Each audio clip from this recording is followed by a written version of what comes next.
पहली बार हुआ है कि आईसीआर या सेंट्रल और स्टेट गवर्नमेंट की यूनिवर्सिटीज में, लैब्स में या फिर कृषि विज्ञान केंद्रों में जो कृषि वैज्ञानिक कार्य कर रहे हैं, वे पहली बार किसानों के खेत में जाकर के उन्हें प्रशिक्षण दिए हैं। कृषि संकल्प अभियान अभी हाल ही में प्रधानमंत्री जी के उस विजन को साकार करता हुआ दिखाई देता है। और ऐसे ही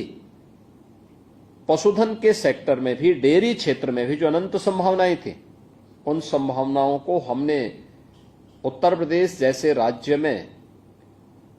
कभी भी ईमानदारी के साथ आगे बढ़ाने के लिए पिछली सरकारों ने प्रयास नहीं किया। उसी का परिणाम था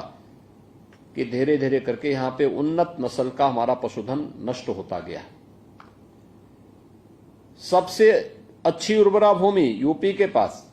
सबसे अच्छा जल संसाधन उत्तर प्रदेश के पास, उन्नत नस्ल का पशुधन भी यूपी के पास हुआ करता था।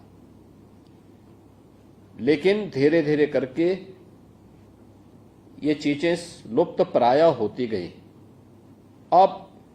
इस सेक्टर में पिछले 10-11 वर्षों में किए गए कार्यों का परिणाम उत्तर प्रदेश के अंदर भी देखने को मिल रहा है। आज उत्तर प्रदेश में भारत सरकार के सहयोग से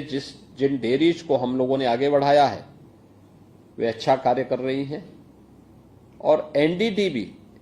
ये चूंकि भारत सरकार से जुड़ा हुआ प्रतिष्ठान होने के नाते उनके सपोर्ट से आगे बढ़ रहा है, तो स्वाभाविक रूप से राज्य सरकार को अपनी डेयरी को उन्हें उपलब्ध करवाने और उनके माध्यम से जो प्रॉफिट शेयरिंग में अपने कार्यक्रम को आगे बढ़ाने में किसी प्रकार की कोई दुविधा भी नहीं होनी चाहिए थी। और मैंने इस बात को बहुत पहले कहा था कि भाई ये कार्यक्रम हमारे पहले होने चाहिए, और जो भी बंद हो करके उस जिसमें सैकड़ों करोड़ खर्च हुए हैं उन डेयरी को बंद करके स्क्रैपिंग करने की बजाय अगर हम उन्हें संचालित करके पूरी क्षमता के साथ संचालित करेंगे तो नौजवानों को रोजगार मिलेगा, अन्नदाता किसान और पशुपालकों को अतिरिक्त आमदनी होगी, और जो पैसा हमने नाबार्ड के सहयोग से राज्य का धनराशि, जो पैसा इन डेयरीज के निर्माण में लगा है,